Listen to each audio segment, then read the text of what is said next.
Paris, l'émission qui donne le meilleur de la capitale. Karine Vergnol sur BFM Business. Allez, comme tous les mardis, on va faire un petit peu de shopping. Alors, quels seront les prochains concepts que l'on va découvrir en centres commerciaux, ces nouvelles idées de commerce qui sortent de l'ordinaire? Valérie Brétet, bonjour. Bonjour. Vous êtes la directrice générale des centres commerciaux France Unibail-Rodamco. Unibail-Rodamco qui organise depuis 2007 le Grand Prix des jeunes créateurs de commerce. Un petit concours justement autour de concepts commerciaux. Alors là, on en est à la deuxième phase. C'est bien ça, avant la finale qui aura lieu en septembre. Et donc, Exactement. parmi les 8 finalistes, on en a 4. On citera les autres après. Élodie Leboucher, bonjour. Bonjour. Vous êtes la cofondatrice de Simone Limon. Pierre Moreux, bonjour. Bonjour. Vous, c'est Sauver le monde des hommes, tout un programme. Cyril Francin, bonjour. Bonjour. Cofondateur des Commis. Vous êtes déjà venu ici. C'est intéressant parce qu'on voit déjà qu'il y a des entreprises qui sont naissantes et d'autres qui ont déjà un petit peu roulé leur boss. Benoît Joniot, bonjour. Bonjour. Cofondateur et CEO de Blue Me Zone. Lorsqu'on voit déjà qu'on fait un petit peu de tour, on parle beaucoup d'art de la table et de gastronomie. Un grosse tendance. Mais Valérie Brétet, c'était quoi l'idée pour Unibail-Rodamco en lançant ce concours? Alors, l'idée à l'origine, c'était vraiment de dire il faut réinventer le commerce. Et tout le monde sait que l'innovation est au cœur de notre groupe. Et l'innovation, pour nous, passe par les nouveaux concepts. Et souvent, on avait contact avec des jeunes entrepreneurs. Donc, on les rencontrait et ils nous disaient, en fait, leurs difficultés. Et ils n'ont pas les moyens. Et les moyens, surtout, Bah oui. à pouvoir intégrer nos centres commerciaux. Et on s'est dit, à un moment donné, si on souhaite être au cœur de cette innovation, si on veut réinventer le commerce avec ces jeunes entrepreneurs, il faut qu'on les aide. Donc on a créé ce prix en 2007 en fait. Alors il est en train de changer un petit peu de forme. Au départ, quand on l'a créé, on avait toujours 6 finalistes. On était déjà un peu dénicheurs de talents. Incubateur également, parce qu'on souhaite accompagner ces concepts. Et je reviendrai sur la notion de concept naissant, très en amont, ou déjà un peu mature et qui va passer à sa phase de développement. Donc il y avait cette période de coaching et ensuite un jury final se composait et délibérait devant la présentation des 6 finalistes, parce qu'à l'époque c'était 6 finalistes. Aujourd'hui, il y en a 8. Et aujourd'hui, il y en a 8 et on a un petit peu, le format 2015 a été revu, j'insiste dessus parce qu'en fait le monde du retail bouge en permanence. Donc ça c'est très important et il faut qu'on bouge également en même temps que le retail.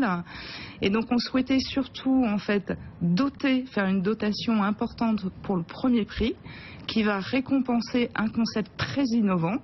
Et ce concept très innovant, on va lui donner les moyens d'intégrer notre centre commercial, un de nos centres commerciaux, et on va lui faire bénéficier d'un prix d'1 million. Ce qui était moins le cas autrefois, on était sur une dotation d'1,350 million, mais le premier prix c'était 750 000 euros. Donc là, on augmente le prix. Donc on augmente le premier prix, et ensuite, aujourd'hui, ce dont on s'aperçoit, c'est que les consommatrices, ou les consommateurs, notamment pour les sauver le monde des hommes, ils sont de plus en plus, en fait, ils souhaitent vraiment des nouveaux concepts et que ces nouveaux concepts se renouvellent. Et on a une petite tendance également à cette demande du pop-up store. Et, de la boutique éphémère. Donc du coup, vous les avez mis à contribution. Exactement. Et donc du coup, on dote le deuxième prix pour un concept qui est peut-être un peu moins mature encore que le premier concept, qui est dans sa phase de définition. Et justement, le fait de lui offrir un espace éphémère dans nos centres permettra de tester les centres et d'adapter ce concept. Et on le souhaite après de rester dans nos centres. Alors on parlera du jury tout à l'heure parce que là, effectivement, on est, je disais, à la deuxième phase. Oui, là on est en pleine période de coaching. Là. Voilà, il y aura la sélection finale le 21 septembre. On va citer les absents parce que quand même il y a 8 finalistes. On ne pouvait pas malheureusement prendre tout le monde en plateau, mais voilà, ils peuvent aussi bien. D'ailleurs, peut-être que vous allez tous être perdants et peut-être que ce seront les absents qui n'auront pas tort pour une fois. Glace Glazed, Persillé, Agora Fresh Market et La Petite Épicerie. Ceci dit, on va commencer par vous, honneur aux dames, Élodie Leboucher. Il n'y en a pas tant que ça autour de cette table. D'ailleurs, c'est une chose à remarquer, peut-être au passage. Simone Limon, l'idée, c'est tout neuf là, vraiment. Vous venez de créer il y a quelques mois. Une première ouverture ouverture qui est d'ici 2 mois, donc septembre prochain, rue Le Pelletier dans le 9e. Et avec mon associé, Sherazade Schneider, donc ça fait 2 ans maintenant qu'on travaille sur le projet, qu'on a fait des prestations traiteurs jusqu'ici. Et c'est quoi le concept? Alors le concept, donc c'est un restaurant qui propose des petits plats mijotés, préparés à partir de produits frais et locaux. Le tout sous un format assez original en France, puisqu'il s'agit d'un buffet où on va payer au poids, au grammage, avec aussi un engagement qui est très important pour nous, qui est de réduire le gaspillage alimentaire. Et comment on fait ça? Typiquement, on rachète auprès de petits producteurs locaux tous les fruits et légumes pas très beaux. Enfin, vous en avez sûrement déjà entendu parler. Sauf qu'une fois qu'ils sont mijotés, finalement, voilà, peu importe qu'ils soient beaux ou pas, le haricot vert.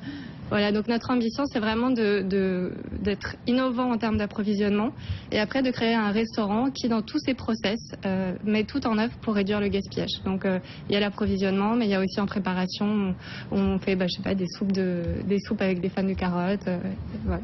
Vous êtes toutes les deux diplômées de l'ESCP. Vous disiez 2 ans de préparation pour travailler ce concept. Justement, on fait des études de marché. J'imagine parce que des concepts de restauration, il y en a pléthore. On le voit là aujourd'hui. On le dit, je crois qu'il y en a 5 sur 8 finalistes qui sont autour de la restauration. Nous, on le constate, on a à peu près une centaine de dossiers par an et beaucoup portent sur la restauration. Donc c'est compliqué. L'idée du gaspillage, c'est pour se dire on fait quelque chose de différent ou c'est vraiment une volonté que vous aviez en vous? C'était vraiment la base du projet. Quand on s'est réunis il y a 2 ans en sortant de l'école, on savait qu'on voulait faire quelque chose pour réduire le gaspillage. Après, on savait pas forcément quelle forme ça allait prendre. Le restaurant, c'est venu après. En plus, il s'avère que Sherazade, elle vient du monde de la restauration. Voilà, donc après, c'est devenu un petit peu une évidence. Mais voilà, on a passé du temps aussi à comprendre le problème parce que c'est pas évident de mettre en place ces process-là et de mettre en place aussi l'approvisionnement parce qu'aujourd'hui, les producteurs, ils les vendent pas ces légumes. Donc au début, on les surprenait un peu en leur demandant vraiment juste la carotte la plus tordue et pas... voilà. Donc effectivement, il faut imposer ce modèle-là qui est un tout nouveau modèle finalement que vous proposez là. Donc là, aujourd'hui, vous en êtes où? Vous disiez première ouverture dans 2 mois. C'est ça. Maintenant, vos objectifs, votre phase de développement, pour vous, en quoi c'est important de participer à ce concours? Alors c'est vrai que le concours Unibail pour nous c'est l'opportunité de se projeter sur une 2e ouverture en centre commercial, voilà, et puis c'est des dotations qui forcément font rêver des entrepreneurs comme nous. Et puis à plus court terme, voilà, on a 2 mois encore pour continuer à travailler le projet. Et donc là on est suivi par des professionnels du retail, donc ça nous donne les meilleures chances possibles finalement pour cette première ouverture de septembre.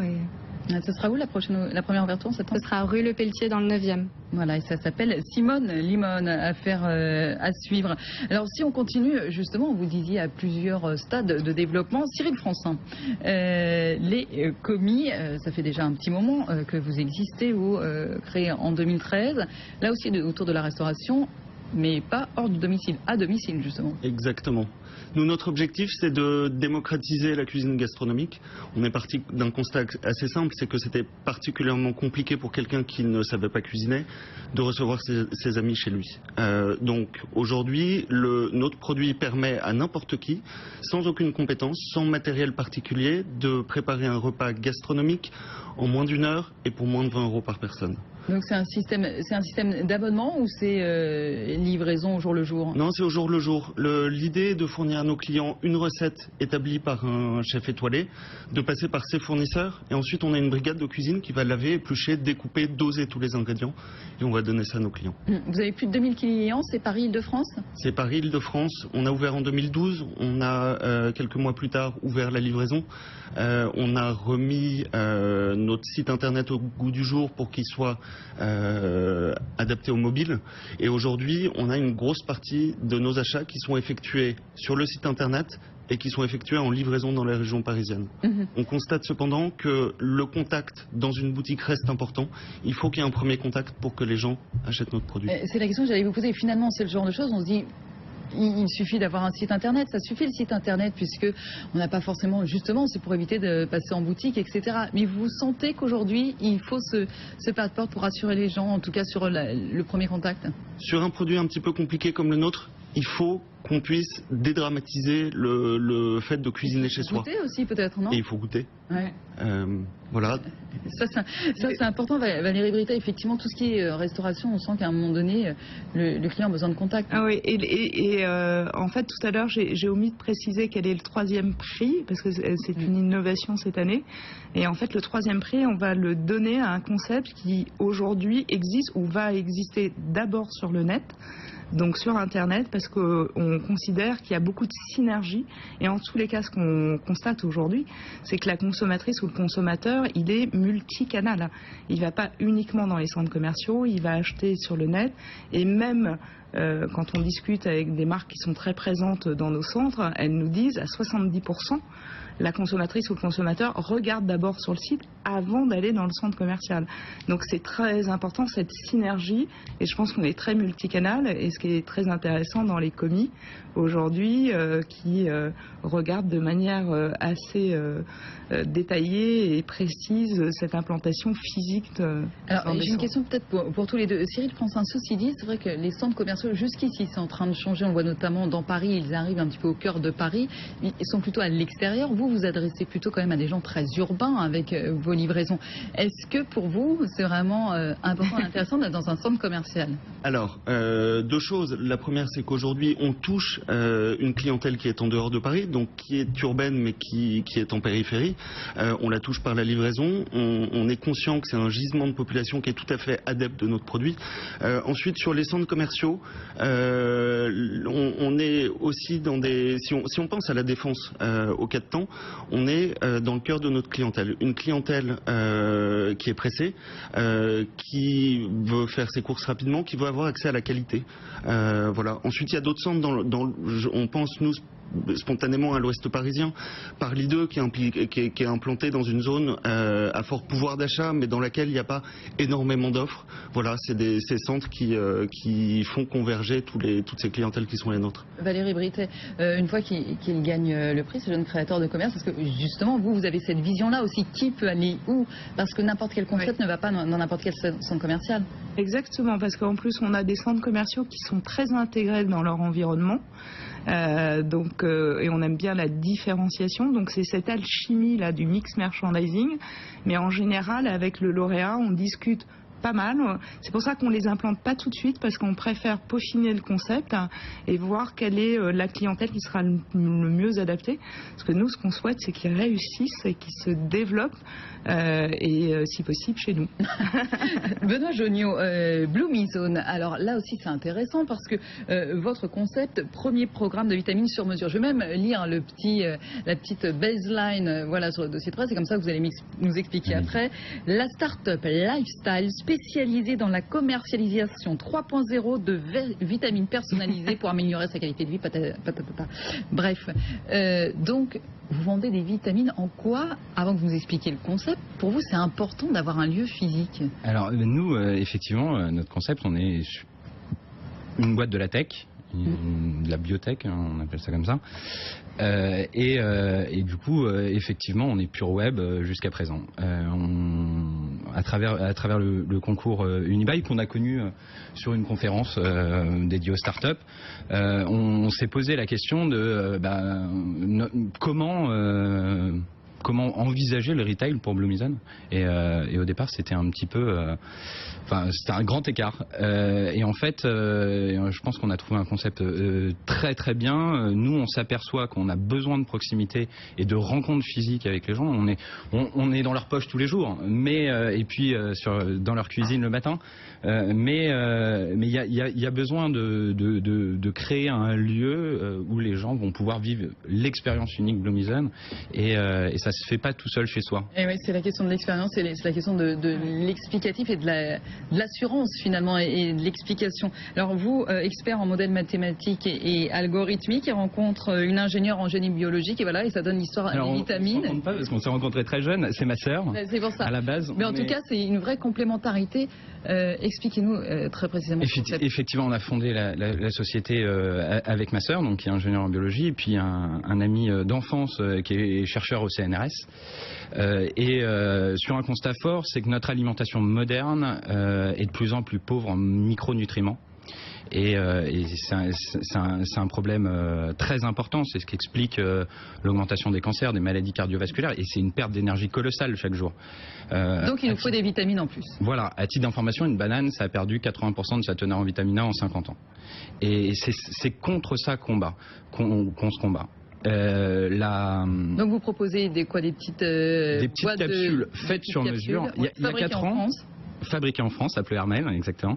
Il y a 4 ans, ça ne pouvait pas exister, Bloomison. La microbiologie a avancé de manière incroyable ces dernières années, et du coup, on a monté un algorithme, donc avec des chercheurs en biologie, des médecins et des nutritionnistes, qui nous permettent de prendre en compte toutes les caractéristiques des gens, leurs caractéristiques physiques, taille, poids, âge, etc., le mode de vie, quel sport je fais, à quelle intensité, où est-ce que j'habite, le taux d'ensoleillement n'est pas le même à Paris et à Marseille, si je fume ou pas, etc. Et toute l'alimentation. Quelles sont les vitamines dont vous avez besoin? Ça nous permet de connaître exactement quelles vitamines, vous particulièrement, vous avez besoin, à quelle concentration.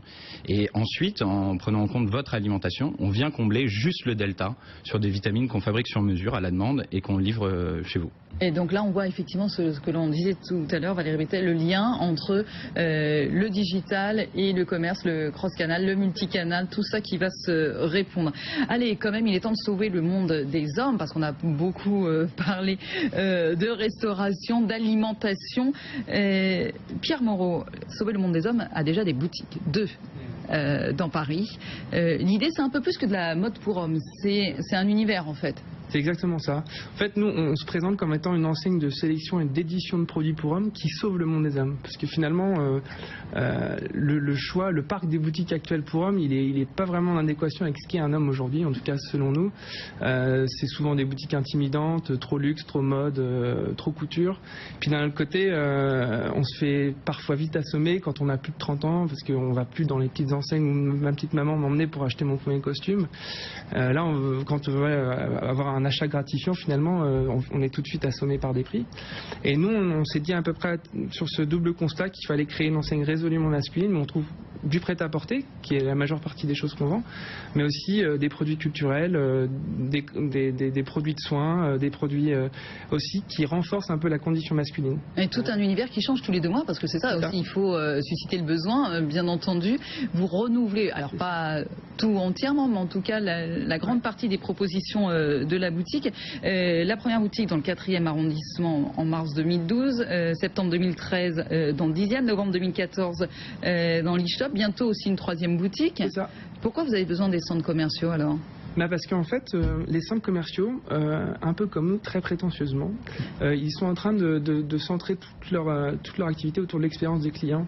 Et finalement, nous, avec nos cycles, donc c'est des thématiques autour des grandes aspirations masculines où on décline des sélections de prêt-à-porter, de produits, d'objets et tout ça. On se rend compte qu'ils veulent faire des centres commerciaux des lieux d'expérience. Et du coup, nous, on se reconnaît assez dans cette vision qui consiste à proposer des expériences, parfois culinaires, mais elles peuvent être pas forcément culinaires, elles peuvent être culturelles, elles peuvent être commerciales. Et nous, on essaie de créer dans nos lieux, dans nos espaces de vente, des expériences un peu multisectorielles. Alors, c'est quoi le dressomaton, par exemple ? Alors, le dressomaton, c'est une technique de prise de vue de ces essayages. Parce qu'on partit du principe que les hommes ne se rappellent pas forcément de la première veste qu'ils ont essayée, une fois qu'ils ont essayé la 3e veste.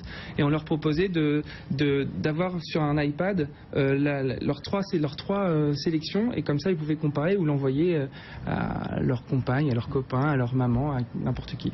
Voilà, donc ça c'était quelque chose que vous aviez mis en place et justement qui peut faire, parce qu'on est quand même sur le public masculin est quand même différent du public féminin et donc c'est ça, il faut prendre en compte tout ceci. C'est intéressant parce que finalement avec les différentes propositions on va avoir aussi différentes clientèles visées. On parlait, là on sera peut-être plutôt sur des femmes, je me trompe peut-être avec Simone Lemon, mais évidemment ça s'adresse à tout le monde. Mais on se dit que ce concept-là va peut-être plutôt plaire aux femmes. Là on a les hommes, on va peut-être avoir des gens qui sont un peu plus adeptes de sport ou en tout cas de santé. C'est ça aussi, c'est amener toute cette nouvelle clientèle dans les centres commerciaux, pour vous qui est important. Nous on est très attachés et c'est vrai qu'on est plutôt des tendeurs de très grands centres parce que ce qu'on souhaite c'est avoir l'offre la plus large possible pour répondre à toute la clientèle, donc qu'elle soit jeune, un petit peu moins jeune, féminine, sportive, masculine et surtout on souhaite que ça soit des lieux de vie, donc où on peut venir en famille, avec des copines, etc. Donc on est sur des lieux de destination, des lieux de vie, des lieux de rencontre. Moi j'insiste beaucoup là-dessus, parce qu'on est en train de devenir en fait des espaces publics. Quand on voit ce qu'on est en train de faire au forum et quand la canopée sera réalisée... Mais c'est fini, il n'y a plus de place à prendre au forum, si? Non, pas... Oh, on pourra peut-être... On verra. Il va peut-être y avoir du turnover. Il va falloir qu'on trouve. Et on crée aussi justement cette rotation pour pouvoir accueillir en fait ces nouveaux concepts. Moi, ce que je trouvais très intéressant dans l'expression de chacun, c'est qu'à chaque fois le mot expérience client a été cité. Ouais, ils ont bien rodé, c'est-à-dire qu'ils sont en pleine préparation. Ils sont bien pour coachés. septembre, ils sont bien coachés. C'est ça, ils sont Mais pour nous, plein c'est coaching. très important de répondre justement à cette expérience client. Ouais. Alors, on rappelle les 4 autres glaces de Persillé, Agora Fresh Market et la petite épicerie. Élodie Le Boucher, merci beaucoup à vous. On attend donc Simone Limon très bientôt. Pierre Moreau pour Sauver le monde des hommes aussi. Et Alors, j'ai une associée, Alexandra Muet, qu'il faut citer. citons-la, jeune ne femme. l'oublions pas, parce que de toute façon, tout ça, ce ne sont rarement des affaires individuelles. Je sais qu'on ne pouvait pas recevoir tout le monde, bien sûr, sur le plateau, mais on les salue tous. Cyril Francin, cofondateur d'Ecomi, merci beaucoup à vous. Et Benoît Joniot, cofondateur de Bloomison. Et bonne chance à tous. Et merci à vous, bien sûr, Valérie Britet. Merci de nous avoir reçus. Rendez-vous pour la suite du Grand Prix des jeunes créateurs de commerce Unibail Rodamco.